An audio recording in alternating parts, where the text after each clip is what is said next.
Assalamualaikum, apa kabar teman-teman semua? Semoga sehat selalu ya. Nah, pada video kali ini teman-teman ya, gue mau sharing tentang kenapa sih luka diabetes itu sulit untuk sembuh teman-teman. Ya, ini banyak banget sih yang nanya gitu. Kenapa sih bang luka diabetes sulit sembuh? Nah, mari kita bahas teman-teman. Ya, jadi ada beberapa hal yang menyebabkan luka pada penderita diabetes itu sulit sembuh.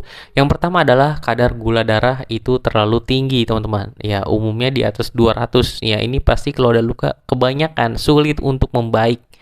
Ya, walaupun ada yang bilang dulu ada luka, ya, tapi bisa kok sembuh gitu. Kalau ini sekarang ada luka tapi nggak sembuh-sembuh malah meluas. Ya, karena dulu mungkin gulanya stabil.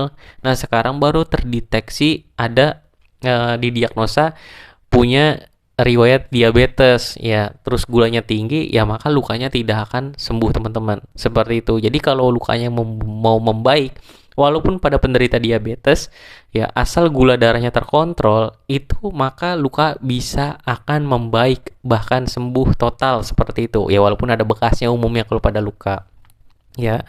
Ya, jadi itu teman-teman ya, gula darahnya harus terkontrol. Kalau gula darah terkontrol, insya Allah luka pasti akan membaik. Ya, kalau gula darah yang nggak terkontrol, teman-teman panggil perawat secanggih apapun, menggunakan balutan semahal apapun, lukanya pasti tidak akan membaik kalau gula darahnya tinggi. Ya, pertahankan aja maksimal di 160 teman-teman kalau bisa. Seperti itu. Karena kalau di atas misalnya sih di atas 200 ya, pada umumnya itu biasanya lukanya akan jelek, bahkan lebih cepat untuk meluasnya dan berakhir ujungnya amputasi, seperti itu teman-teman. Yang kedua adalah sirkulasi ya, umumnya ke daerah kaki itu memburuk teman-teman. Ini sering banget terjadi pada pasien diabetes. Jadi kaki itu sering ngerasa kesemutan ya, terus neuropati ya, dibilangnya bisa neuropati. Kadang nginjek paku, nginjek benda tajam itu nggak berasa. Pakai sepatu kesempitan nggak ngerasa sakit, tahu-tahu kakinya melepuh ya, biasa jempolnya, jari-jarinya dempet. Pada umumnya kalau pada orang-orang yang normal tidak mengalami sakit diabetes atau nggak gulanya stabil, itu dia kalau nggak ada neuropati, kalau pakai sepatu kesempitan bisa sakit lecet. Tapi pada penderita diabetes nih enggak teman-teman, enggak sakit. Ya, jadi memang paling banyak lukanya di kaki. Makanya pada penderita diabetes kaki adalah raja. Jadi gunakanlah balutan yang balutan alas kaki yang cukup baik teman-teman. Dan kalau pulang ke rumah tuh setiap habis aktivitas dilihat kakinya ada luka atau enggak. Jadi sirkulasinya sangat buruk ya pada orang yang gulanya sering tinggi teman-teman. Bahkan ada yang akralnya tuh dingin, pas dipegang kakinya dingin. Nah, itu menandakan sirkulasi darahnya tidak baik. Kemudian yang ketiga adalah infeksi mudah terjadi pada pasien-pasien diabetes. Ini bukan infeksi pada luka aja, tapi karena daya tahan tubuh menurun, apapun bisa masuk teman-teman. Yang paling sering itu disertai pasien diabetes itu disertai dengan TB paru teman-teman. Ini sering terjadi ya teman-teman ya.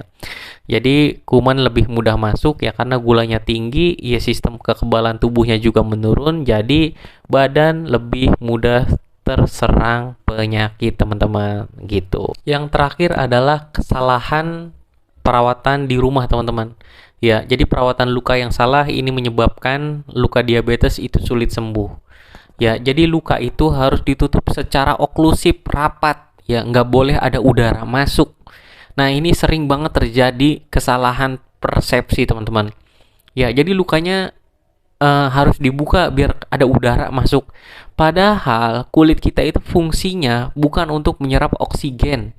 Ya, oksigen kita dapat dari hidung masuk ke paru-paru, ada pertukaran O2 dan CO2 ya di alveolus ya teman-teman. Nah, itu didistribusikan ke seluruh tubuh. Jadi O2-nya diikat oleh Hb ya, hemoglobin, terus dialirin ke seluruh tubuh. Salah satunya nanti darah tersebut nyampelah ke arah luka yang ngebawa oksigen si darah itu.